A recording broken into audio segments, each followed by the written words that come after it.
അസ്സലാമു അലൈക്കും വറഹ്മത്തുള്ളാഹി വബർക്കാത്തുഹു. എൻ്റെ പേര് രാഹുൽ. എൻ്റെ സ്വദേശം കൊല്ലം.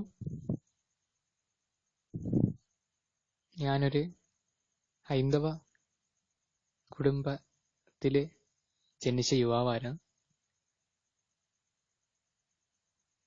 എൻ്റെ പൂർവ്വപിതാക്കന്മാർ അഥവാ മുതുമുത്തച്ഛന്മാർ ആരാധിച്ചു പോയിക്കൊണ്ടിരുന്ന ഓരോ കർമ്മങ്ങളും രീതികളും ഉണ്ടായിരുന്നു. വിഗ്രഹാരാധന അതുപോലെ മറ്റും. അപ്പോൾ എൻ്റെ മുത്തച്ഛനൊരു പൂജാരിയാണ്, ക്ഷേത്ര മേൽശാന്തിയാണ്. അപ്പോൾ ഒരു 18 വയസ്സ് വരെയും ഞാൻ പഠിച്ചിട്ടുള്ള വേദങ്ങളും ഉപനിഷത്തുകളും മാത്രമേ ഉണ്ടായിട്ടുള്ളൂ. മറ്റൊരു ഗ്രന്ഥങ്ങളോ ബൈബിളോ ഖുറാനോ ഒന്നും എൻ്റെ മനസ്സിൽ വന്നിട്ടില്ല. കാരണം എനിക്ക് എൻ്റെ മതം മാത്രം പഠിച്ചാൽ മതി എന്നൊരു വിശ്വാസമായിരുന്നു എനിക്കുണ്ടായിരുന്നത്. അങ്ങനെ മുത്തച്ഛനോടൊപ്പം തന്നെ മറ്റു പഠനശാലയിലും എല്ലാം തന്നെ പോയി വേദങ്ങളും ഉപനിഷത്തുകളും ഏറെക്കുറെ പഠിക്കാൻ സാധിച്ചിട്ടുണ്ട്. അങ്ങനെ ഞാൻ എന്ത് ചെയ്തു, എനിക്കൊരു 18 വയസ്സ് ആയ സമയം, അതായത് ഒരു പ്ലസ് ടു പരീക്ഷ എക്സാമിനേഷൻ ടൈം കഴിഞ്ഞതിന് ശേഷം ഞാൻ ചിന്തിച്ചു, ഞാൻ ഈ കൊണ്ടുപോകുന്ന വിശ്വാസം, ഈ വിശ്വാസത്തിന്റെ അടിസ്ഥാനത്തിൽ ഇത് തന്നെയാണോ സത്യം? മറ്റു മതങ്ങൾ സത്യമില്ലേ എന്ന ചിന്ത എന്റെ മനസ്സിലുണ്ടായി. അപ്പൊ ഞാൻ നോക്കിയപ്പോൾ ദൈവത്തെക്കുറിച്ച് പറയുന്നതിൽ കൃത്യത ഹിന്ദു മതത്തിലില്ല. കാരണം ഹിന്ദു എല്ലാവരുമല്ല, കുറെ ഹിന്ദുക്കളായി ചെയ്യുന്ന ആൾക്കാര് എല്ലാം ഗ്രന്ഥങ്ങൾക്കെതിരായിട്ടാണ് അവർ ചെയ്യുന്നത്. വിഗ്രഹാരാധന, ദൈവത്തിന് രൂപം വെക്കുക, ഇങ്ങനെയുള്ള കാര്യങ്ങൾ, ഒരുപാട് ദൈവങ്ങൾ. പക്ഷെ നമ്മൾ ഒരു ഗ്രന്ഥം വായിക്കുമ്പോൾ അല്ലെങ്കിൽ ഒരു വിശ്വാസം നമ്മൾ സ്വീകരിക്കുമ്പോൾ അത് പറയുന്നതിൽ, ദൈവത്തിന്റെ കാര്യം പറയുന്നതിൽ കൃത്യത ഉണ്ടെങ്കിൽ മാത്രമേ നമ്മൾ സ്വീകരിക്കാൻ പാടുള്ളൂ. ഞാൻ നോക്കിയപ്പോൾ ഞാൻ എൻ്റെ മുത്തച്ഛനോട് ചോദിച്ചു, അച്ഛാ, ഈ കാണുന്ന വിഗ്രഹം, അച്ഛൻ ഈ വിഗ്രഹത്തെ സേവിക്കുന്നു, ഇതിനെ പൂജിക്കുന്നു. അപ്പോൾ ഈ കാണുന്ന വിഗ്രഹം, ഇത് വൈകുന്നേരം ആകുമ്പോൾ ദീപാരാധന കഴിഞ്ഞ ശേഷം ഒരു 7 മണി 8 മണി ആകുമ്പോൾ എന്ത് ചെയ്യുന്നു, നട അടച്ച് ചാവി പോക്കറ്റിൽ വെച്ചുകൊണ്ട് വീട്ടിൽ പോകുന്നു. അപ്പോൾ സ്വന്തമായി ഈ ദൈവത്തിന്, ആ ദൈവത്തിനെ തന്നെ സംരക്ഷിക്കാനുള്ള കഴിവില്ലാത്തത് കൊണ്ടാണല്ലോ പൂട്ടിയിട്ട് പോകുന്നത്. അപ്പൊ അച്ഛൻ പറഞ്ഞു, അങ്ങനല്ല, നമ്മുടെ ജോലിയാണ്, ജോലിയുടെ ഭാഗമായി നമ്മൾ ചെയ്യുന്നു. അപ്പൊ ഞാൻ ചോദിച്ചു, ശരിക്കും ഈ ദൈവം ആരാ? പറഞ്ഞു, ഈ ഇരിക്കുന്ന വിഗ്രഹമല്ല ദൈവം. ഈ ഇരിക്കുന്ന വിഗ്രഹം എന്നുകൊണ്ട് ഉദ്ദേശിക്കുന്നത്, നമ്മൾ ഈ വിഗ്രഹത്തെ വെച്ചുകൊണ്ട് മനസ്സ് ഏകാഗ്രതമാക്കുക, എന്നിട്ട് ശരിക്കുമുള്ള ദൈവത്തെ ഇതിലൂടെ നീ കാണുക. ഈ വിഗ്രഹത്തിന് കഴിവില്ല, ഈ വിഗ്രഹം ദൈവമല്ല. അപ്പോൾ മനസ്സിന് ഏകാഗ്രതയ്ക്ക് വേണ്ടി മാത്രമാകുന്ന രൂപം, ഒരു കല്ല് എന്നതാകുന്നു ഹൈന്ദവ വിഗ്രഹ വിശ്വാസം. പക്ഷേ ഈ വിശ്വാസം മിക്ക ആൾക്കാർക്കും അറിയില്ല എന്നതാണ് യാഥാർത്ഥ്യം. എല്ലാവരും എന്ത് ചെയ്യുന്നു, ഞാനും മുമ്പുള്ള സമയത്ത് വിഗ്രഹങ്ങളെ പോയി ആരാധിക്കും, പ്രാർത്ഥിക്കും, കുമ്പിടും, വണങ്ങും ഒക്കെ ചെയ്യും. പിന്നെ ഒരിക്കൽ ഞാൻ എൻ്റെ ബന്ധുക്കാരോട് ചോദിച്ചു, ഒരു ദിവസം ക്ഷേത്രത്തിൽ പോവാണ്. അപ്പൊ നമ്മൾ ഒരു വലിയ വണ്ടിയിലാണ് പോവുകയാണ്. ഞാൻ ചോദിച്ചു, നമ്മളിപ്പോ എങ്ങോട്ടാണ് പോകുന്നത്? വീട്ടിൽ പറഞ്ഞു, മോനെ, നമ്മളിപ്പോ ക്ഷേത്രത്തിൽ പോവാണ്. ആരുടെ ക്ഷേത്രം? ശിവക്ഷേത്രം. ഞാൻ അല്പനേരം ഒന്നും മിണ്ടിയില്ല. പിന്നീട് ചോദിച്ചു, ഈ ശിവൻ ആരാണ്? അപ്പൊ അവര് പറഞ്ഞു, ശിവൻ ദൈവം. പിന്നീട് ഞാൻ ചോദിച്ചു, അപ്പോ ഈ ശിവൻ കൈലാസത്ത് അഥവാ മന്ദാര എന്ന പർവ്വതത്തിന്റെ മുകളിൽ ശിവൻ ഇരുന്ന് ധ്യാനിക്കാറുണ്ടായിരുന്നു. നമുക്കറിയാം, ശിവന്റെ പ്രതിമ ഏകദേശം നമുക്ക് സാദൃശ്യമുണ്ട്. കാരണം അദ്ദേഹം എന്ത് ചെയ്യുക, ശൂലം പിന്നിൽ വെച്ചിട്ട് എന്ത് ചെയ്യാണ്, അദ്ദേഹം ചന്ദനക്കാലം പൂട്ടിയിട്ട് അദ്ദേഹം ധ്യാനത്തിലാണ്, പ്രാർത്ഥനയിലാണ്, അഥവാ തപസ്സിലാണ്, ഇബാദത്തിലാണ്. അപ്പം ഈ ശിവൻ ആരെയാണ് ധ്യാനിക്കുന്നത്? അപ്പൊ ശിവൻ ദൈവമാണെങ്കിൽ ഒരിക്കലും ശിവൻ ധ്യാനിക്കൂല. അപ്പോ ശിവൻ കണ്ണ് അടച്ചുകൊണ്ട് ശിവൻ ധ്യാനിക്കുന്നത് ആരെയാണ്? ഭായി പറഞ്ഞു, ശിവൻ ദൈവത്തെയാണ് ആരാധിക്കുന്നത്. അപ്പൊ നമ്മൾ ഈ ശിവനെയാണോ ആരാധിക്കേണ്ടത്, അതോ ദൈവത്തെയാണോ ആരാധിക്കേണ്ടത്? അപ്പൊ അവർ ചിന്തിച്ചു. അപ്പൊ എന്നോട് പറഞ്ഞു, നമ്മളുടെ പിതാക്കന്മാർ ചെയ്തു തുടർന്നുകൊണ്ടിരുന്ന ഓരോ കാര്യങ്ങളുണ്ട്. അപ്പൊ നമ്മളാരും അതിന് ഇടയ്ക്ക് ഭംഗം വരുത്താൻ പാടില്ല എന്ന് പറഞ്ഞു. പിന്നീടും എൻ്റെ അമ്മയോട് ഞാൻ ചോദിച്ചു, അമ്മ, ഈ ഇരിക്കുന്ന വിഗ്രഹം ഇത് ഞാൻ പണിതാണെന്ന് കരുതുക. അപ്പോൾ ഈ വിഗ്രഹത്തിനാണോ കഴിവ് അതോ എനിക്കാണോ? അമ്മ ആർക്കായിരിക്കും കഴിവ് തരുന്നത്? തീർച്ചയായിട്ടും മോനെ നിനക്ക് തന്നെ.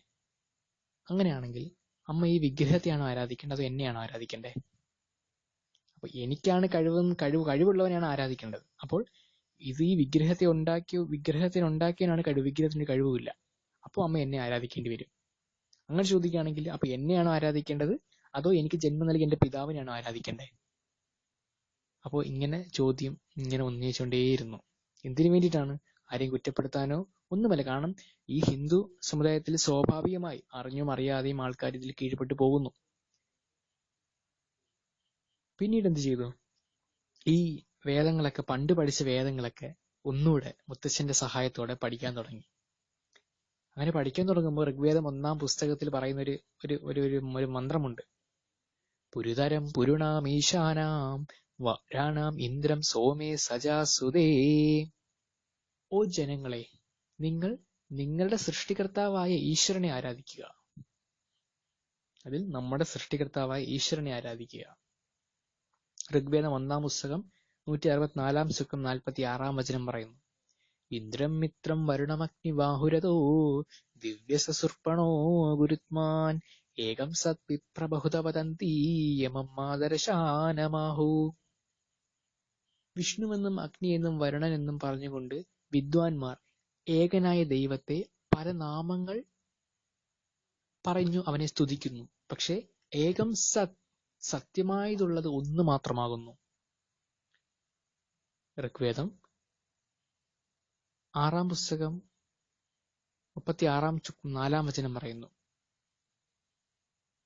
യാ ഏക ഇത്തമുഷ്ടഹി. ദൈവം ഒന്ന് മാത്രമാകുന്നു. അവനെ മാത്രമേ നാം ആരാധിക്കാൻ പാടുള്ളൂ, മറ്റൊന്നിനെയും ആരാധിക്കാൻ പാടില്ല. ഇപ്പം പറഞ്ഞ വചനം ഋഗ്വേദം 6-ാം പുസ്തകം 46-ാം സൂക്തം 15-ാം വചനമാണ്. പിന്നീടും പറയുന്നുണ്ട്, ഋഗ്വേദം 8-ാം പുസ്തകം 1-ാം സൂക്തം 1-ാം വചനം പറയുന്നു, മ ചിദ്ദാൻ യദ്വിഷൻസത സഹയോമാർഷന്യത. ഓ കൂട്ടുകാരെ, നിങ്ങൾ ദൈവത്തിന് പകരമായി മറ്റൊന്നിനെ ആരാധിക്കാതിരിക്കുക, മറ്റൊന്നിനെ വണങ്ങാതിരിക്കുക. സത്യമായ ഒന്നിനെ മാത്രം നിങ്ങൾ ആരാധിച്ച് വണങ്ങുക. ഋഗ്വേദം പിന്നെയും പറയുന്നുണ്ട്. ഒരുപാട് അവസരങ്ങൾ, ഒരുപാട് രംഗത്തിൽ വേദങ്ങൾ പറയുന്നു ദൈവം ഏകനാണെന്ന് പറയുന്നു. യജുർവേദം 32-ാം അധ്യായം 3-ാമത്തെ ശ്ലോകം പറയുന്നു. അതിന്ന് സുപരിചിതമാണ് എല്ലാവരും, കാരണം ഇന്നത് കണ്ടുപിടിക്കപ്പെട്ടിരിക്കുന്നു. പക്ഷേ വേദങ്ങൾ ഞാൻ വായിച്ച കാര്യമാണ്. 32-ാം അധ്യായം 3-ാമത്തെ വചനം യജുർവേദത്തിൽ പറയുന്നു, ന തസ്യ പ്രതിമ അസ്തി യസ്യ നാമ മഹദൃശ്യ. ദൈവത്തിന് പകരമായി യാതൊന്നുമില്ല, അവന്റെ നാമം എങ്ങും വ്യാപിച്ചു കിടക്കുന്ന യശസ്സാകുന്നു. അതിൽ ദൈവത്തിന് പകരമായി പ്രതിമ എന്ന് സൂചിപ്പിക്കുന്ന സംസ്കൃതാർത്ഥം വിഗ്രഹം, ബിംബം, ചിത്രം, രൂപം, ഇതൊന്നും ദൈവത്തിന് പകരമാവുകയില്ല. പിന്നെയും പറയുന്നു യജുർവേദം 40-ാം അധ്യായം 8-ാമത്തെ വചനം, സപരികാച്ചു ക്രമകായേന പ്രണമസ്ന വിരശുദ്ധമാപ്പവിധം കബീർമനീഷി പരിപ്രഹ. ദൈവം ജഡശരീരമില്ലാത്തവനാകുന്നു, അവൻ പരിശുദ്ധനാകുന്നു. ശുദ്ധാമാപ്പവിധം, അവൻ പരിശുദ്ധനാകുന്നു, ജഡശരീരമില്ലാത്തവനാകുന്നു.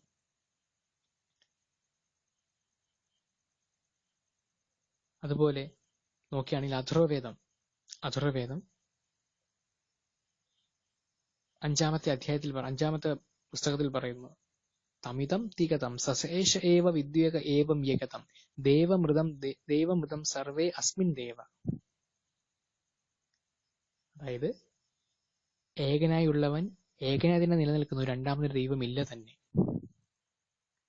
അപ്പൊ നമ്മൾ ഇങ്ങനെ വായിച്ചു പോവുകയാണെങ്കിൽ അടിസ്ഥാന വിശ്വാസം ഹിന്ദു മതത്തിലെ ഏകദൈവ വിശ്വാസമാകുന്നു. വിഗ്രഹത്തെ ആരാധിക്കാൻ പാടില്ല എന്നതാകുന്നു. ഉപനിഷത്താണെങ്കിലോ, കേന ഉപനിഷത്ത് 1-ാമത്തെ അധ്യായം 7-ാമത്തെ വചനം പറയുന്നു, ന ചക്ഷുഷാന പശ്യതി യേന ന ചക്ഷുഷി പശ്യതി തദേവ ബ്രഹ്മത്വം വിദ്യുനേദം യതിതാവമാമുപാസതേ. നിനക്ക് കണ്ണിന് കാഴ്ചവൻ ആരാകുന്നു? അവനാകുന്നു ദൈവം. നീ കാണുന്ന ഒന്നും തന്നെ ദൈവമാകുന്നില്ല. അതുപോലെ പിന്നെയും കാഡോപനിഷത്തിൽ പറയുന്നുണ്ട്, ദൈവം ആദിയും അന്ത്യവും ഇല്ലാത്തവനാകുന്നു. ശ്വേതാശ്വേതാരോപനിഷത്ത് 6-ാമത്തെ അധ്യായം 9-ാമത്തെ വചനം പറയുന്നു, നചാസ്യ കസിച്ച് ജനിതാന ചതിവ. ദൈവത്തിന് ഒരു പിതാവില്ല, മാതാവില്ല, അവൻ സന്താനരഹിതനാകുന്നു, അവന് തുടക്കമോ അവസാനമോ ഇല്ലാത്തവനാകുന്നു. അപ്പോൾ ഈ വക കാര്യങ്ങളാകുന്നു എന്നെ പിന്നീട് പഠനങ്ങളിലേക്ക് നയിച്ചത്. അങ്ങനെ പഠനങ്ങളിലേക്ക് നയിച്ചു, ഹിന്ദുമത വിശ്വാസം ബോധ്യമായി. പിന്നെ ഞാൻ പഠിച്ചു എന്താണ് ഹിന്ദു എന്ന മതത്തെക്കുറിച്ച്. അപ്പൊ ഹിന്ദു എന്ന് പറയുന്നത് ഒരു മതത്തിന്റെ പേരല്ല, ഒരു സംസ്കാരത്തിന്റെ പേരാണ്. സംസ്കാരം അത് സിന്ധു നദി ചുറ്റപ്പെട്ട് കിടന്നവരെ വിദേശികൾ വിളിക്കപ്പെട്ട പേരാകുന്നു ഹിന്ദു. അതൊരു മതത്തിന്റെ പേരല്ല, ഒരു സംസ്കാരത്തിന്റെ പേരാകുന്നു. അപ്പം ശ്രീകൃഷ്ണൻ ഹിന്ദു ആണെന്ന് പറയുന്നില്ല മഹാഭാരതത്തില്, ശ്രീരാമൻ രാമായണത്തിൽ ഹിന്ദു ആണെന്ന് പറയുന്നില്ല, വേദവ്യാസ മുനിയോ ശിവനോ ബ്രഹ്മാവോ വിഷ്ണു ആരും ഹിന്ദു ആണെന്ന് പറയുന്നില്ല. അവരെല്ലാം ദൈവത്തിന്റെ കൽപ്പന അനുസരിക്കപ്പെട്ടവർ എന്നാണ് അതിലെല്ലാം പറയുന്നത്. അങ്ങനെ പിന്നീട് ഞാൻ +2 കഴിഞ്ഞു, ഞാൻ കോളേജിൽ അഡ്മിഷൻ എടുത്തു. അപ്പോൾ അവിടെ വെച്ച് എനിക്ക് തോന്നി എന്നാ പിന്നെ ഈ ക്രിസ്തു മതവും ഇസ്ലാം മതം എന്താണെന്ന് പഠിക്കാൻ തീരുമാനിച്ചു. അങ്ങനെ ബൈബിൾ വായിച്ചു, ഖുറാൻ വായിച്ചു. അങ്ങനെ ഈ 3 മതഗ്രന്ഥങ്ങൾ ഞാൻ വായിച്ച് മനസ്സിലാക്കിയതിനു ശേഷം ഞാൻ ഇത് 3ഉം വെച്ചുകൊണ്ട് ഒരു പഠനം നടത്തി. അപ്പൊ പഠനം നടത്തിയപ്പോൾ ഞാൻ മനസ്സിലായ കാര്യങ്ങളെന്ന് വെച്ചാല്, ഭവിഷ്യപുരാണത്തിൽ പറഞ്ഞിരിക്കുന്ന പോലെ തന്നെ, ബൈബിളിലും ഖുറാനിലും പറഞ്ഞിരിക്കുന്ന പോലെ തന്നെ, സർവശക്തനായ ദൈവം ആദ്യം സൃഷ്ടിക്കപ്പെട്ട മനുഷ്യനാകുന്നു ആദം. ഭവിഷ്യപുരാണത്തിൽ 4-7 അധ്യായങ്ങളിൽ പറയുന്നു ആദമ ഹിവ്യവതി, ആദവും ഹൗവയും. അതാണ് ബൈബിളിലും ഖുറാനിലും ആദവും ഹൗവയും. തുടക്കത്തിൽ യാതൊരു കുഴപ്പമില്ല. പിന്നീട് പറയുന്നുണ്ട്, ഭവിഷ്യപുരാണത്തിൽ പറയുന്നു, കാലഘട്ടങ്ങൾ കഴിഞ്ഞു, വർഷങ്ങൾ കഴിഞ്ഞു, ലോകത്ത് തിന്മകൾ വർദ്ധിച്ചു. അപ്പോൾ ന്യൂഹ എന്ന ഒരു അവതാരത്തെ ദൈവം തിരഞ്ഞെടുത്തു. അവതാരം എന്ന് ഉദ്ദേശിക്കുന്നത് ദൈവം അയക്കപ്പെട്ടവൻ എന്നാണ് അതിന്റെ അർത്ഥം. അവതാരം, താഴേക്ക് ഇറങ്ങി വരുന്നത്, അയക്കപ്പെടുന്നവൻ. അതിന് പിന്നീട് ഹൈന്ദവ സമൂഹത്തിൽ ഒരു വിഭാഗം ദൈവം അവതാരം എടുക്കും. അത് തെറ്റായ സങ്കല്പമാണ്. അവതാരം എന്നതിന്റെ സംസ്കൃതാർത്ഥം ദൈവം അയക്കപ്പെടുന്നവൻ എന്നാണ് അതിന്റെ അർത്ഥം. അങ്ങനെ ന്യൂഹ എന്ന അവതാരത്തെ തിരഞ്ഞെടുക്കുന്നു. ആ ന്യൂഹയാണ് ഈ പറയുന്ന ഖുറാനിലെ നൂഹ് നബി അലൈഹി ഇസ്ലാം, നൂഹ്. ബൈബിളിലെ നോഹ. പിന്നീട് പറയുന്നുണ്ട്, ലോകം അധപതിക്കുമ്പോൾ ഈശ മസീഹ് എന്ന് പറയുന്ന ഒരാൾ ജന്മമെടുക്കും. അദ്ദേഹം കുമേരി എന്ന സ്ത്രീനിലയും അദ്ദേഹം ജനിക്കുക. ആ സ്ത്രീ കന്യകയായിരിക്കൽ ഗർഭം ധരിക്കുന്ന സ്ത്രീ ആയിരിക്കും. അപ്പോൾ ആ കുമേരി എന്ന മറ്റേ കൂ മാറ്റിയാൽ മേരിയായി മാറി. അതുപോലെ ഈശ മസീഹ് എന്ന് സൂചിപ്പിക്കുന്നതാകുന്നു ബൈബിളിലെ യേശു ക്രിസ്തു, ഖുറാനിലെ ഈസാ നബി അലൈഹി സ്വലാം. പിന്നീട് പറയുന്നു, ഏതസ്മിന്നന്തരേ മ്ലേച്ഛ ആചാര്യേന സമുചിത മഹാമത ഇതി ഖാത്ത ശിഷ്യശാഖാ സമുചിതം. അങ്ങനെ ഇരിക്കുമ്പോൾ വിദേശിയായ ഒരു ആചാര്യൻ ലോകത്തിലേക്ക് കടന്നു വരുന്നു. അദ്ദേഹത്തിന്റെ പേര് മഹാമത എന്നായിരിക്കും. അദ്ദേഹം തന്റെ അനുചരന്മാരോടൊപ്പം ലോകത്തിലേക്ക് കടന്നു വരുന്നു. അപ്പോ ആ മഹാമത എന്നുദ്ദേശിച്ചത് മുഹമ്മദ് നബി ആണെന്ന് ഞാൻ മനസ്സിലാക്കി.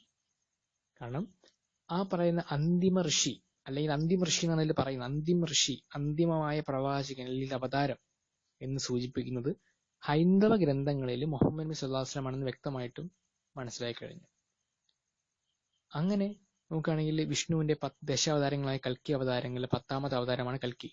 ആ കൽക്കി അവതാരം പോലും മുഹമ്മദ് നബി സ്വല്ലല്ലാഹു അലൈഹി വസല്ലം ആണെന്ന് എന്റെ മുത്തച്ഛന്റെ കയ്യിൽ നിന്നും, അതുപോലെ എന്റെ വായനയിൽ നിന്നും, മറ്റു പല മീഡിയയിൽ നിന്നും വ്യക്തമായി കഴിഞ്ഞു. സക്കീർ നായികിനെ പോലുള്ള ആൾക്കാരുടെ വീഡിയോയിൽ അദ്ദേഹം പറയുന്നത് കറക്റ്റ് കാര്യമാണ്. കാരണം എന്താണ്, ഗ്രന്ഥങ്ങൾ ഞാൻ കണ്ട കാര്യങ്ങളാണ്. അപ്പോൾ ആ പറയുന്ന കൽക്കി അവതാരം എന്ന് സൂചിപ്പിക്കുന്നത് വിരൽ ചൂണ്ടുന്ന മുഹമ്മദ് സ്വല്ലല്ലാഹു അലൈഹി വസല്ലം മാത്രമാകും. അപ്പോൾ ഈ പഠനം എന്നെ ഖുറാനിലേക്ക് കുറച്ചുകൂടെ എനിക്ക് വിശ്വാസം ഉറപ്പിച്ചു. അങ്ങനെ ഖുറാൻ വായിച്ചു. അങ്ങനെ ഇതിനു ശേഷമാണ്, എന്നാൽ എന്തുകൊണ്ട് എനിക്ക് അന്ത്യപ്രവാചകനെ പിൻപറ്റിക്കൂടാ? ഞാനൊരു സത്യമായ ഒരു ഹിന്ദു വിശ്വാസിയാണെങ്കിൽ, പരിപൂർണമായി ഞാനൊരു ഹിന്ദു ആണെങ്കിൽ, എനിക്ക് വിഷ്ണുവിന്റെ 10 അവതാരങ്ങളെ പിൻപറ്റേണ്ട ബാധ്യത എനിക്കുണ്ട്. അപ്പോൾ മത്സ്യം മുതൽ കൽക്കി വരെ, മത്സ്യം, കൂർമ്മം, വരാഹം, നരസിംഹം ഇങ്ങനെ പോകുന്നുണ്ട്, അത് കൽക്കി വരെ നിൽക്കുന്നു. അപ്പോ ആ ഒരു വിശ്വാസം വെച്ചുകൊണ്ട് തന്നെ എന്ത് ചെയ്തു, ഞാൻ അഷ്ഹദു അല്ലാ ഇലാഹ ഇല്ലല്ലാഹു വ അഷ്ഹദു അന്ന മുഹമ്മദ് റസൂലുള്ളാഹ് എന്ന ഷഹാദത്ത് സ്വീകരിക്കാൻ തയ്യാറായി. അങ്ങനെ എന്ത് ചെയ്തു, ഞാൻ മുസ്ലിമായി. ഇപ്പോ അൽഹംദുലില്ലാഹ് നല്ലപോലെ സന്തോഷമായിട്ട് പോകുന്നു, സുഖമായിട്ട് പോകുന്നു. അള്ളാഹുവിന്റെ ദൈവത്തിന്റെ കാരുണ്യം കൊണ്ട് സുഖമായി ജീവിക്കുന്നു. അപ്പോ ശരിക്കുമുള്ള വിശ്വാസം സത്യമായതുള്ളത് ഇപ്പോൾ പരിശുദ്ധ ഖുർആനാകുന്നു. മറ്റെല്ലാ വേദഗ്രന്ഥങ്ങളിലും സത്യവുമുണ്ട്, സ്വാഭാവികമായി മനുഷ്യന്റെ കൈകടത്തൽ നടന്നു പോയിട്ടുമുണ്ട്. നമ്മൾ ആരെയും കുറ്റം പറയുന്നില്ല. സ്വാഭാവികമായി അത് കൈകടത്തൽ വിധേയമായി പോയി. പക്ഷെ അള്ളാഹു എന്ത് ചെയ്തു? ഖുർആനെ സംരക്ഷിച്ചു. എന്തിനു വേണ്ടി? നമ്മുടെ ഈ ഉമ്മത്തിന് വേണ്ടിയിട്ടും. നമ്മുടെ ഈ ഉമ്മത്തിന് വേണ്ടി അള്ളാഹു അതിനെ സംരക്ഷിച്ചു. കാരണം ശരിക്കുമുള്ള ശുദ്ധമായ ഏകദൈവ ദൈവവിശ്വാസം നിലനിൽക്കാനും മുഹമ്മദ് നബി എന്ന പ്രവാചകനെ സല്ലല്ലാഹു അലൈഹി വസല്ലം നിലനിർത്താനും വേണ്ടിയിട്ട് അള്ളാഹു ഖുർആൻ നിലനിർത്തിയിരിക്കുന്നു നമുക്ക് വേണ്ടി. അപ്പോൾ ഉറച്ചു പിടിക്കുക, ഒരിക്കലും ഭിന്നിക്കാതിരിക്കുക. ഇപ്പോൾ പോകുന്ന തൗഹീദ് അത് അതുപോലെ മുറുക്കെ പിടിക്കുക. അള്ളാഹു നമ്മളെല്ലാവരെയും, നമ്മളെ ഓരോരുത്തരെയും കാത്ത് രക്ഷിക്കുമാറാകട്ടെ. ആമീൻ. അസ്സലാമു അലൈക്കും വറഹ്മത്തുള്ളാഹി വബറകാതുഹു.